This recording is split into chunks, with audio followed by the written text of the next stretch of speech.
اللهم صل على سيدنا مولانا محمد معدن الجود والکرم وآلہ وصحبہ وبارک وسلم۔ حمد و صلاۃ کے بعد اللہ تعالیٰ اپنے بندوں سے بڑی ہی محبت فرماتا ہے۔ بغیر طلب کے، بغیر دعا کے رزق، مال، اولاد، صحت، عافیت، دوست، احباب، ماں باپ، یہ سب نعمتیں اللہ بغیر طلب کے بندوں کو عطا فرماتا ہے۔ اللہ تبارک و تعالی اپنے بندوں کے حق میں رحمت والے فیصلے کرتا ہے، درگزر والا معاملہ فرماتا ہے۔ جگہ جگہ قرآن مجید میں اللہ تعالیٰ نے اپنے بندوں پر رحمت کرنے کا ذکر فرمایا ہے۔ ان اللہ یغفر الذنوب جمیعا، فرمایا بے شک رب تمہارے سارے ہی گناہ معاف فرما دے گا، تم نا امید نہ ہونا، وہ معاف کر دے گا تمہیں۔ قرآن مجید میں فرمایا ان اللہ بالناس لرؤوف الرحیم، بے شک اللہ اپنے بندوں پر بڑا ہی مہربان اور نہایت ہی رحم کرنے والا، رؤوف اور رحیم ہے، بڑا مہربان ہے، کرم فرماتا ہے۔ اللہ تعالیٰ اپنے بندوں سے بڑا جلد راضی ہو جاتا ہے، وہ اپنے بندوں کو بہت زیادہ مشقت میں نہیں ڈالتا، وہ اپنے بندوں سے اپنی نعمتوں کا بدلہ نہیں چاہتا، بہت سخت مشقت والی عبادتیں نعمتوں کے بدلے نہیں چاہتا، وہ بڑی جلدی رحم فرماتا ہے۔ ماں پیار کرتی ہے اپنے بچے سے، لیکن وہ ناراض بھی ہو جاتی ہے بعض چیزوں پہ، بعض معاملات اس کا دل بھی دکھاتے ہیں، بعض جگہ وہ رو کے یہ بھی کہتی ہے کہ تو نے میری محبت کا کوئی نتیجہ نہیں مجھے دیا، میری ساری کمائی تو نے ضائع کر دی۔ والد بہت ساری جگہوں پہ ناراض ہوتا ہے، شکوہ کرتا ہے، کہتا ہے میری بیماریوں کی، پریشانیوں کی، بڑھاپے کی، کمزوریاں کا سبب بیٹے تو ہی بن گیا، یہ ساری تکلیفیں تو ٹھیک ہو جائیں تو میری شاید عمر بھی بڑھ جائے، صحت بھی ٹھیک ہو جائے، میں زیادہ دیر جوان رہ سکوں۔ ناراض ہوتے ہیں ماں باپ، اسی طرح ماں باپ راضی بھی ہو جاتے ہیں، وہ بڑی جلدی راضی ہو جاتے ہیں۔ میں اکثر کہتا ہوں کہ والد کو راضی کرنے میں 5-7 منٹ لگ جاتے ہیں، اماں تو 1.5-2 منٹ میں راضی ہو جاتی ہے۔ ابا جی کو 5-7 منٹ لگتے ہیں، کئی دفعہ کہنا پڑتا ہے، کوئی دلائل دینے پڑتے ہیں، لیکن والدہ کے لیے تو کچھ بھی نہیں، آپ نیرا جا کے پیروں میں بیٹھ ہی جائیں، کچھ بھی نہ کریں، آپ پورا روئیں نہ، رونے والا منہ ہی بن جائے تو اماں تو نرم ہی نرم ہے، جس وقت جو مرضی آپ کرا لیں ہو گیا۔ اللہ تبارک و تعالی بلا مثال و بلا تشبیہ سمجھانے کے لیے عرض کرتا ہوں، اللہ بھی بعض معاملات میں اپنے بندوں سے ناراض ہو جاتا ہے۔ وہ کہتا ہے میں تکبر کرنے والوں کو پسند نہیں کرتا، وہ کہتا ہے فسادی پسند نہیں ہیں، وہ فرماتا ہے کہ راہوں میں کجی کرنے والے پسند نہیں ہیں، وہ فرماتا ہے کہ بدعہدیاں کرو گے تو میں صبح قیامت تم سے سوالات کروں گا۔ اللہ تبارک و تعالیٰ بہت ساری چیزوں کو ناپسند کرتا ہے، ناراض ہو جاتا ہے، بلکہ نبی پاک صلی اللہ تعالی علیہ وسلم نے فرمایا تم بات کرتے کرتے کوئی ایسا جملہ بول دیتے ہو کہ رب اتنا ناراض ہوتا ہے کہ تمہیں پتہ بھی نہیں ہوتا، تمہارے لیے جہنم کا فیصلہ کر دیتا ہے۔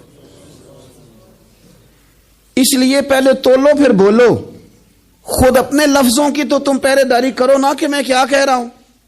کوئی ایسا جملہ، کوئی ایسی بات وارث شاہ مان کری نہ وارثاندہ، کوئی ایسی بات نہ تمہاری زبان سے نکلے۔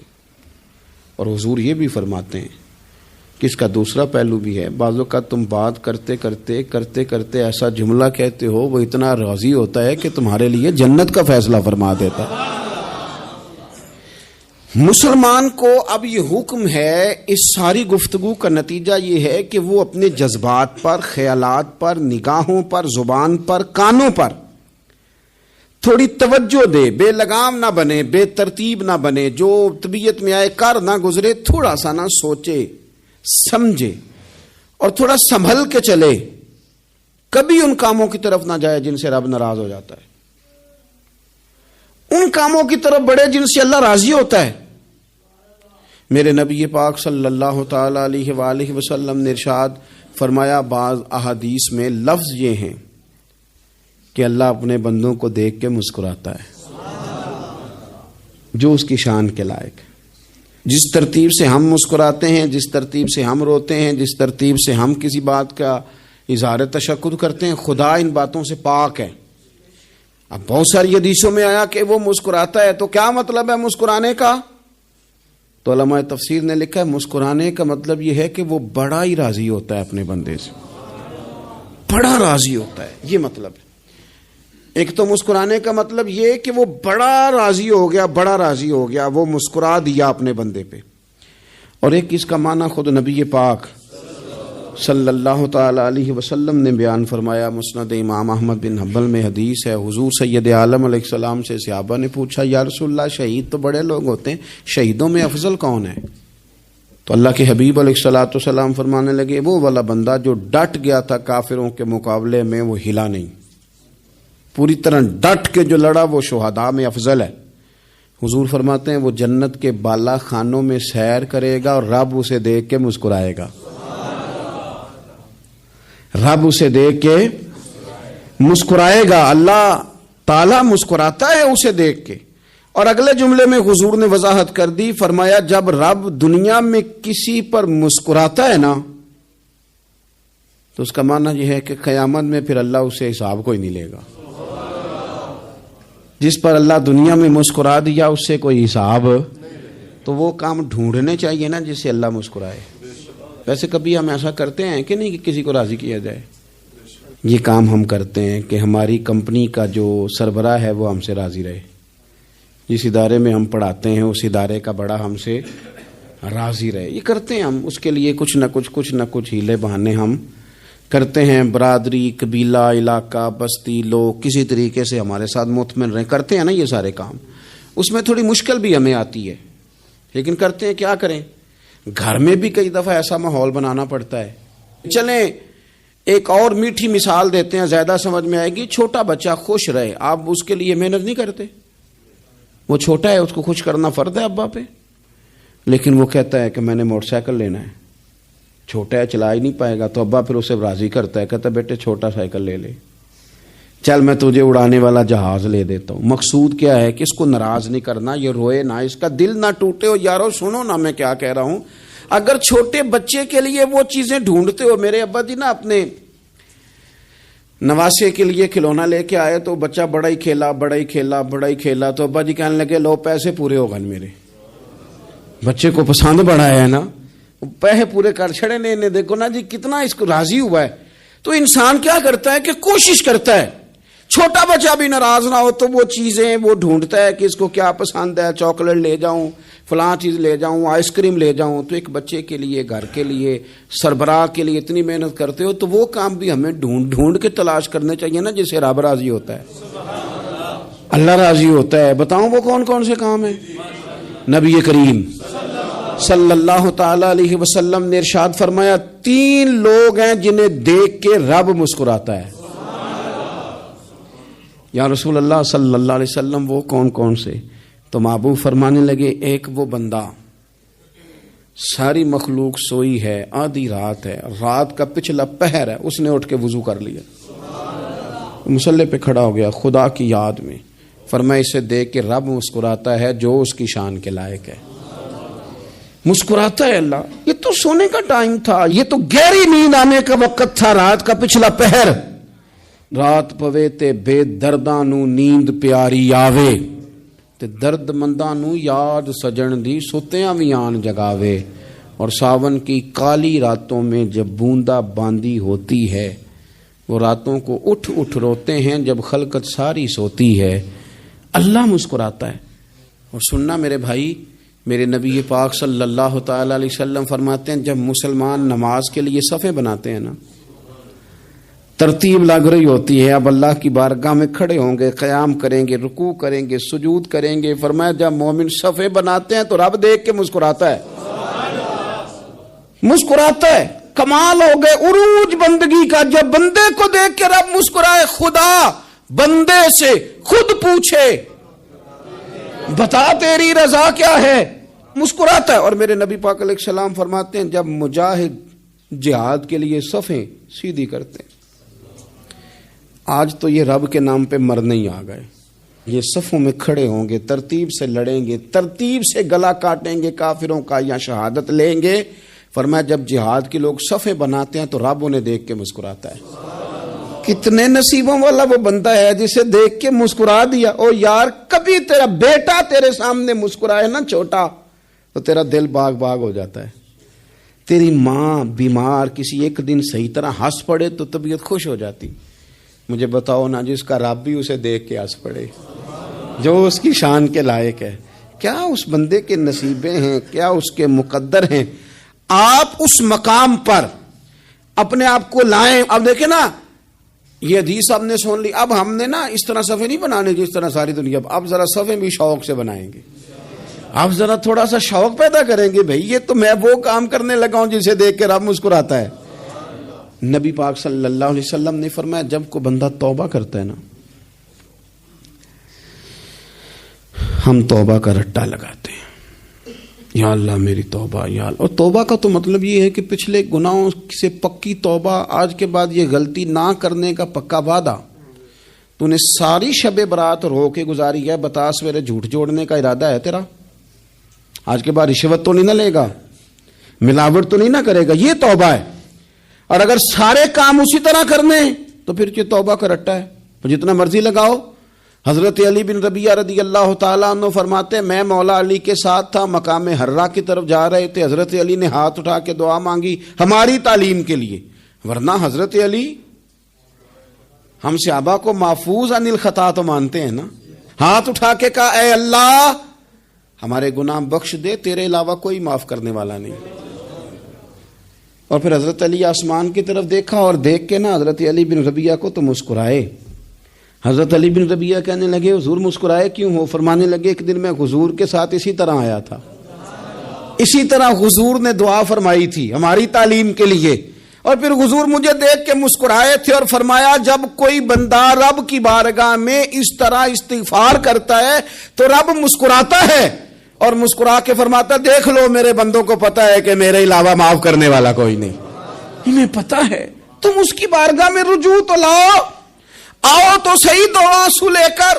اقبال کہتے ہیں کہ موتی سمجھ کے شان کریمی نے چن لیا، قطرے دو گرے میرے ار کے انفال کے، دو میں نے آنسو بہائے تھے تو اس کے کرم نے تو موتی سمجھ کے چن لیے۔ سنو نا حضور اس استغفار کو اللہ کو یار رات کو توبہ کر کے سونا چاہیے ہمیں۔ کچھ غلطیاں ہم کرنا نہیں چاہتے پر ہم سے ہو جاتی ہیں، کچھ دل ہم توڑنا نہیں چاہتے پر وہ ٹوٹ جاتے ہیں، ہماری مجبوری ہوتی ہے ٹوٹ جاتے ہیں۔ رات کو اس کی بارگاہ میں ہاتھ باندھ کے کشکول طلب دراز کر کے خوب استغفار پڑھنا چاہیے کہ مالک بندے ہیں نا کیا کریں، نفس کا ساتھ ہے، دنیا کا ساتھ ہے، خواہشات نفسانیہ، مالک معاف کر دے۔ درد سے توبہ، رسم نہ ہو، کہانی نہ ہو، لفظ نہ ہو، جملے نہ ہو، اور جناب ایسے لوگوں کے بیچ بڑے ہاتھ باندھ کے اور بڑا کوئی ضرورت نہیں، آپ اکیلے اپنی چارپائی پہ بستر کے اندر منہ دے کے بھی درد سے کہیں گے نا معاف کر دے تو وہ تو مہربانی بڑا ہے۔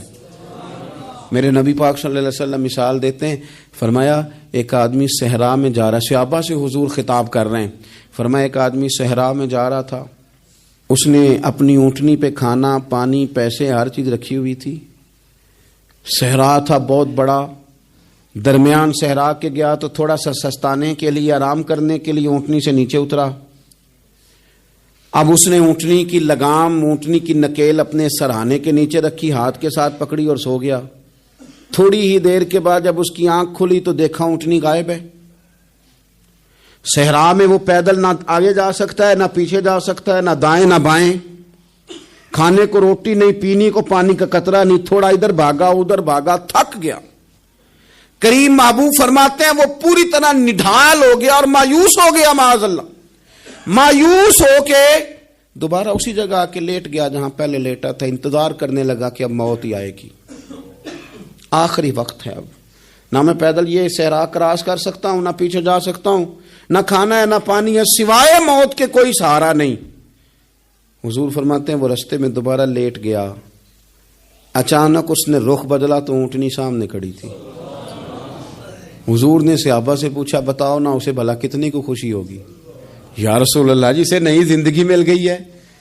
آپ دیکھیں نا سارے ڈاکٹروں نے کہہ دیا کہ اس کے تو گردے معدہ جگر ہر چیز ختم ہے، گھر لے جاؤ خدمت کرو، ہر طرف پریشانی ہے. وہ بندہ بھی سمجھ گیا ہے کہ آخری وقت آ گیا, کل جاؤں پرسوں جاؤں, تیاری ہو گئی, سب لوگ آ گئے, باہر والے بھی آ گئے, یہ ماحول ایک عجیب رنگ اختیار کر گیا. اچانک ایک ڈاکٹر نے آ کے کہا نہیں نہیں غلطی لگ گئی تھی. مجھے بتائیے انداز کیا ہوتا ہے؟ بغیر دوائی کے بندہ اٹھ کے کھڑا نہیں ہو جاتا. او میں تو بچ گیا ہوں. نبی پاک صلی اللہ علیہ وسلم فرمانے لگے اس کی اونٹنی مل گئی. بتاؤ بھلا اسے کتنی خوشی ہوگی. یا رسول اللہ وہ تو دوبارہ دنیا میں آ گیا. حضور فرمانے لگے اسے کچھ بھی خوشی نہیں ہوئی. جب کوئی رب کا گناہگار بندہ آ کے توبہ کرتا ہے, رب کو اس سے کئی گنا زیادہ خوشی ہوتی ہے. میرا بندہ آ گیا ہے, میرا بندہ آ گیا ہے, میرے گھر آ گیا. اس نے آنسو بہائے ہیں. اس نے کہا اللہ میں تیرا ہی ہوں, تیرا ہی رزق کھاتا ہوں, تیری ہی زمین پہ رہتا ہوں, تیرے نام سے میری سانسیں چلتی ہیں. وہ آ گیا. فرمایا اس اونٹنی والے سے زیادہ رب کو خوشی ہوتی ہے جب گناہگار آ کے توبہ کرتا. گناہگاروں کے آنسو اس کی بارگاہ میں بڑے مقبول ہیں, لیکن ہم رسم ادا کرتے ہیں, توبہ نہیں کرتے. ہم اپنے آپ کے ساتھ دھوکہ کرتے ہیں, جھوٹ بولتے ہیں. ہم بندہ کوئی ناراض ہو جائے تو ہمیں کو نہیں نیند آتی, اس کے گھر چلے جاتے ہیں. ہم اپنے سارے رشتوں کو, تعلقات کو مینٹین کر کے رکھنے کے عادی ہیں. ہمیں پتہ ہے کہ وہاں میں نہیں جا سکا تو بیٹا بھیجتا ہوں, فلاں شادی پہ میں نہیں جا سکا تو بھتیجا بھیجتا ہوں, بھائی بھیجتا ہوں. ہر تعلق کا ہم نے خیال رکھا کوئی روٹھ نہ جائے. لیکن کمال ہے نا, یہ نہیں سوچا کہ اگر رب روٹھ گیا تو, جب وہ روٹھ جائے نا تو سارے رشتے بھی بندے کے پاس موجود ہوں تو کوئی کارآمد نہیں ہوتا. پھر کروڑوں روپیہ جیب میں ہوں تو ڈاکٹروں کی دوائیاں اثر نہیں کرتی. وہ روٹھ جائے تو پھر انسان اس طرح سے پھسلتا ہے کہ بڑے بڑے اس کے پاس دروازے ہوتے ہیں پر کسی جگہ اس کا ہاتھ نہیں لگتا.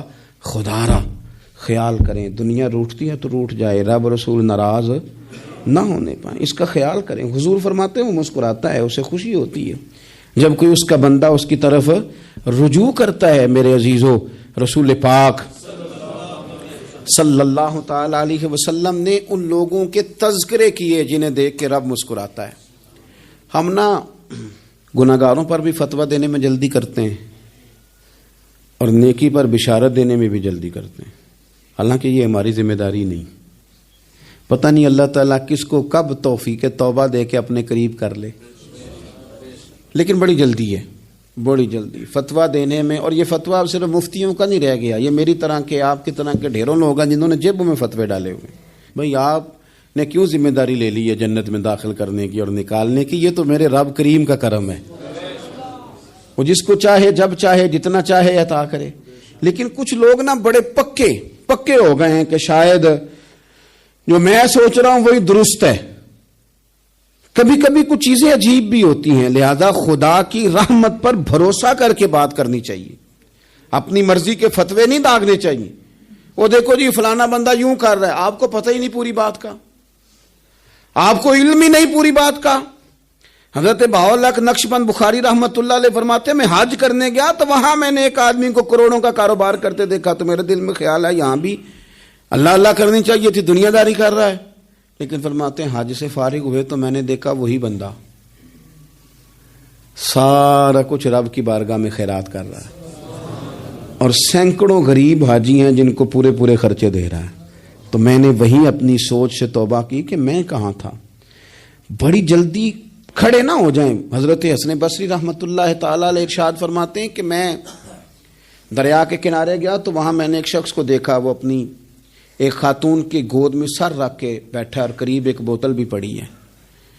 میرے دل میں معاذ اللہ خیال آیا کہ دیکھو کس انداز میں ایک عورت کے ساتھ یہ ہے اور پاس بوتل بھی پڑی ہے, جانے شراب ہے. کہتے میں سوچ ہی رہا تھا کہ اچانک ایک کشتی آ رہی تھی دریا میں, وہ ہجکو لے کھائے, کشتی میں 4-5 لوگ تھے, وہ دریا میں ڈوبنے لگے. وہ آدمی تیزی سے اٹھا, دریا میں چھلانگ لگائی, پہلے ایک کو نکالا, پھر دوسرا نکالا, پھر تیسرا نکالا. ایک بندہ رہ گیا, کہنے لگا حضور مجھے تو آپ نے گناہگار سمجھا ہے, میں تو بڑے غلط انداز میں یہاں بیٹھا ہوں, آپ نے جو سوچا چلیں یہ چوتھا بندہ آپ نکالنا ہے, کرے نا یہ کام, کرے نا یہ کام. بڑے بھولے بھالے بڑے اللہ والے, ریاض آپ کو بس ہم ہی جانتے ہیں, اتنی جلدی فتویٰ. حضرت حسن بصری فرماتے ہیں میں پشیمان ہوا, میں نے کہا مجھے تیرنا نہیں آتا، تو دیر نہ کر، چوتھا ڈوب نہ جائے۔ پھر اس نے چھلانگ لگائی، چوتھا بھی نکال لایا اور کہنے لگا حضرت آپ نے جلدی کی سوچنے میں، یہ بی بی میری ماں ہے اور یہ سرکے کی بوتل ہے۔ ہم ماں بیٹے کا یہ مشغلہ ہے کہ یہ وہ جگہ ہے جہاں آ کے لوگ مسافر اترتے ہیں، اور یہاں سے کسی کا گھر 100 میل ہے، کسی کا 200 میل ہے۔ ہم صبح سرکہ، کھجوریں، روٹیاں لے کے یہاں آتے ہیں، مسافروں کی نوکری کرتے ہیں، کوئی پریشان ہو تو مدد کرتے ہیں۔ حضرت خواجہ حسن بصری فرماتے ہیں میں نے معافی مانگی، ان سے بھی مانگی، رب سے بھی مانگی۔ انہوں نے مانگ لی نا بزرگ تھے، پر ہم کو نہیں تیار مانگنے کو۔ ہم ہر وقت بدگمانیاں، وہ فلانا فلانے جرم کرتا تھا، میں اسے اب کیسے نیک مان لوں؟ بھئی اب وہ نمازی ہے، خدا کے گھر آتا جاتا ہے، اب اللہ کی بارگاہ میں حاضر ہوتا ہے، جب رب نے معاف کر دیا تو بھی سوچ بدل جا۔ سنیں حضور کیا فرماتے ہیں۔ نبی پاک صاحب اللہ صلی اللہ تعالی علیہ وسلم فرماتے ہیں، مسند امام احمد بن حنبل دیکھیے، فرمایا رب اس وقت بڑا ہی مسکرائے گا جب قاتل بھی جنت میں جائے گا، مقتول بھی جنت میں جائے گا۔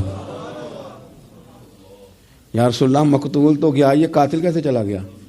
حضور فرماتے ہیں جائے گا، اور جائے گا اور رب مسکرائے گا جو اس کی شان کے لائق ہے۔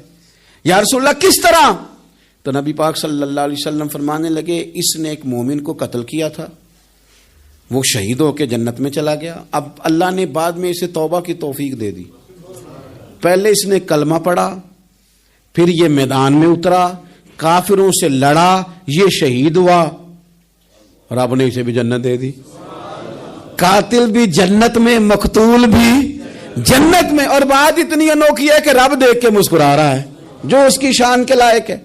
ہم جلدی میں ہیں، ہم انتظار نہیں کر رہے کہ شاید توبہ کر جائے، ہم انتظار نہیں کر رہے، لیکن میرے عزیز اتنی جلدی نہ کریں۔ سوچوں کا صاف ہونا، ذہنوں کا پاک ہونا، اور لوگوں کے بارے میں گمان کا اچھا ہونا۔ آپ کسی نفسیات کے ڈاکٹر کے پاس چلے جائیں، اسے کہیں ٹینشن بڑی ہے، میں ان کے مضامین پڑھتا رہتا ہوں، وہ سب سے پہلا سبق آپ کو یہ پڑھائیں گے کہ اچھا سوچا کریں۔ اچھا سوچنے سے بندہ تندرست رہتا ہے۔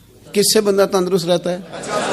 ہیں جی واقعی، یعنی اس والے پڑوسی کے بارے میں بھی اچھا سوچنا ہے، گھر میں اس والے کے بارے میں بھی، چھوٹے بھائی کے بارے میں بھی اچھا سوچنا ہے، اور بڑے کے بارے میں بھی اچھا ہی سوچنا ہے۔ یعنی اپنی برادری قبیلے کے بارے میں بھی اچھا سوچیں، جو قبیلے کا نہیں اس کے بارے میں بھی چلیں تھوڑا سا اچھا سوچ لیں۔ اپنے بارے میں تو اچھا سوچا ہے بڑا، میں کہتا ہوں کہ ہم اپنی غلطیوں سمیت اپنے آپ سے بڑا پیار کرتے ہیں، اور دوسرے کی ایک غلطی نظر آ جائے تو ہمیں گھن آنے لگ جاتی ہے۔ آپ جلدی نہ کریں، مالک نے موقع دیا ہے بندوں کو، نہ وہ کسی کا رزق چھین رہا ہے، نہ سانسیں چھین رہا ہے، وہ اپنی زمین پہ چلنے بھی دے رہا ہے، رہنے بھی دے رہا ہے، تو جب اس نے موقع دیا ہے آپ بھی تھوڑا موقع دیں۔ اللہ بڑا کریم ہے، دروازے کھولے گا، اس کے بندے اس کی بارگاہ تک پہنچیں گے۔ بدگمانیاں، اور پھر بدگمانیوں کا عروج، اور اس لیول تک جا کے بات کر دینا کا جہاں سے خوف آئے کہ یار یہ بات نہیں کرنی چاہیے تھی۔ رسول کائنات سرور دو عالم صلی اللہ تعالی علیہ وسلم فرماتے ہیں کہ اللہ مسکراتا ہے۔ دیکھو ہمارے ہاں نا ایک اور بھی مسئلہ بن گیا ہے، میں نے کچھ لوگوں کو نا پکا، میرے پیارے ہیں، محبت ہے مجھے، تو میں چونکہ آپ میری کلاس ہیں، میں مشاہداتی اور تجرباتی باتیں بھی کر لیتا ہوں، اسی کی روشنی میں کئی دفعہ گفتگو بھی تیار کرتا ہوں۔ کچھ لوگوں نے نا پکا ذہن بنا لیا یہ کہنے کا کہ ہاتھ بڑا تنگ ہے، پکا، آپ جس وقت پوچھ لیں ان کا ہاتھ اور بڑا ہی زیادہ تنگ ہے۔ آپ یقین کریں، بہن کا جو خاوند ہے وہ کہہ رہا ہے جا حصہ لے کے آ، تیرے بھائیوں کی کمائی تو نہیں، تیرے ابا کی ہے، لے کے آ۔ وہ بیچاری اس کی منتیں کر رہی ہے، کہتی ہے اگر جاؤں گی نا تو وہ کہیں گے حصہ لے جا، آج کے بعد ہمارے گھر نہ آنا، میرا دروازہ نہ بند کرو، مہربانی کرو۔ اور بھائی سے بات کرتی ہے تو کہتا ہے ہاتھ ہی بڑا تنگ ہے، جب ٹھیک ہوگا تو دے دوں گا۔ نہ کریں یہ ظلم۔ ہمارے اپنے تڑپتے رہتے ہیں اور ہماری دولتیں اندر پڑی رہتی ہیں، ہمارے اپنے چھوٹی چھوٹی ضروریات کے لیے پریشان ہوتے ہیں، لیکن ہم بڑے بڑے بہانے ہیں ہمارے پاس، کہتے ہیں یہ نکما ہے، یہ نکھٹو ہے، یہ کام نہیں کرتا، اس میں فلانا ہے، بے فلانا ہے، بلے میں نے نہیں ساتھ چلنا۔ اظہار جب آپ کے اندر پیدا ہوتا ہے نا، اظہار جب کسی کے لیے آپ حساس ہوتے ہیں تو آپ کو بھی سرور حاصل ہوتا ہے۔ نہ کریں یہ کام کہ آپ کو اللہ نے وسعت دی ہے اور ہر وقت آپ ہاتھ تانگ ہونے کا رونا رو رہے ہیں، ہر وقت آپ یہ کہہ رہے ہیں میں بڑی آزمائش میں ہوں، جب خدا نے آپ پہ نہیں ڈالی تو اتنے جھوٹ بولنا صرف اس لیے کہ میرے پیسے بچ جائیں، صرف اس لیے کہانی سنانا کہ حالات میرے بڑے خراب ہیں کہ کوئی بندہ میرے سے کوئی تھوڑا بہت قرض نہ مانگ لے۔ سنو، نبی پاک صلی اللہ علیہ وسلم کے پاس مہمان آ گیا، بخاری مسلم ہے، حضور نے ازواج مطہرات کے گھروں میں پیغام بھیجا، کچھ چیز ہے ضیافت کے لیے؟ یا رسول اللہ کچھ بھی نہیں، یہ دو جہاں کے شاہ ہیں اور پاس کچھ رکھتے نہیں، دو جہاں کی نعمتیں ہیں ان کے خالی ہاتھ میں۔ یا رسول اللہ کوئی چیز بھی نہیں۔